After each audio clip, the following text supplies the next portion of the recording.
bērndārzā, kad vecāki palaiž savu bērnu, tieši tajā brīdī, kad ir jāšķiras, bērnam rodas lielas emocijas. Bērns sāk raudāt un pielīp pie vecāka. Šeit būtu jāsaprot, kāpēc tas tā notiek.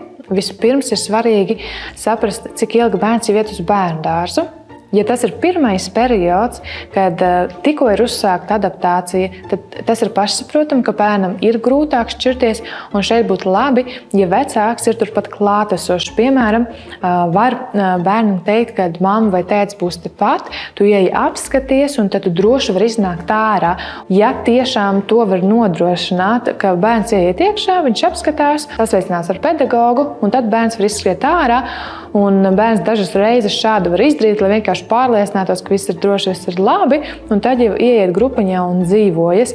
Un tad ar katru dienu bērns arī jutīsies drošāk, jo viņš zinās, ka vecāks turpat vien ir. Citādāk ir tad, ja bērns jau ir sācis iet uz bērndārzu, un tad pēkšņi rodas šī situācija, ka bērns vairs nevēlas šķirties un sāk raudāt, un ir grūti. Tad ir ļoti svarīgi jau no pirmajām dienām veidot rituālu, kādā veidā no bērna šķiras.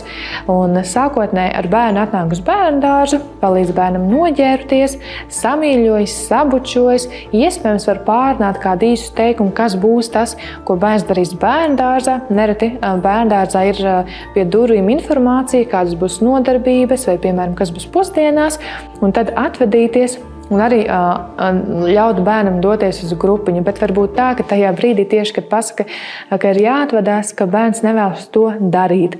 Un šeit arī būtu jāsaprot, kāpēc tā ir. Vai kaut kas nav mainījies bērndārzā, iespējams atkal ir jaunas grupiņas izveidojušās, ir jauns pedagogs, un bērnam atkal ir nepieciešams nedaudz adaptēties. Iespējams, ka bērns pats ilgu laiku nav bijis bērndārzā, un tad arī bērnam var būt nepieciešams laiks, lai viņš atkal adaptētos un iejustos šajā bērndārzā. Taču var būt arī situācija, ka iespējams ģimenē ikdienā netiek bērnam nodrošināts tik daudz emocionālais siltums un klātesamība, un bērns ir iemācījies, ka ja pie durvīm viņš sāk ļoti samīļot, ļoti bučot, tad mamma vai tētis izdomā kādas interesantas lietas vai vairāk samīļo pretī, un tādējādi izveidojas tāds neveselīgs rituāls, kad bērns katru reizi raud, jo šādā veidā notur ilgāk savu vecāku. Tad, protams, jāpaskatās un jāpārdomā, ja ikdienā šķiet, ka bērnam tiek nodrošināts pietiekami daudz šī mīlestība un klātesamība,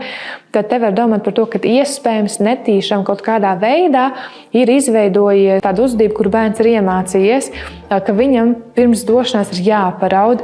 Bieži par šo norāda tas, ka tad, kad bērns ieiet grupiņā, aiztais durvis ciet, tad viss ir kārtībā, bērns vairāk neraud.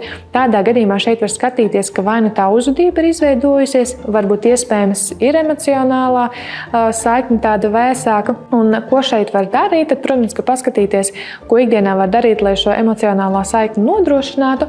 Un otra lieta, ja, piemēram, tā ir tāda izveidojusies uzvedība, tad bērnam var iedot kontroli caur, piemēram, pulkstnīti. Tiek izdarīts rīta lietas, ko parasti dara, noģērbjās, apskatās, parunā, kas būs dienā, un pēc tam bērnam var teikt, re, kur ir pulkstnīts, 2 minūtes es vēl te būšu, un tad, kad pulkstnīts noskanēs, tad es došos uz darbiņu, un tev jādodās uz bērndārzu grupiņu pie pārējiem bērniem dzīvoties un spēlēties. Un šis bieži arī palīdz bērniem. Vai arī tev ir gadījies tā, ka bērns nevēlas ar tevi šķirties?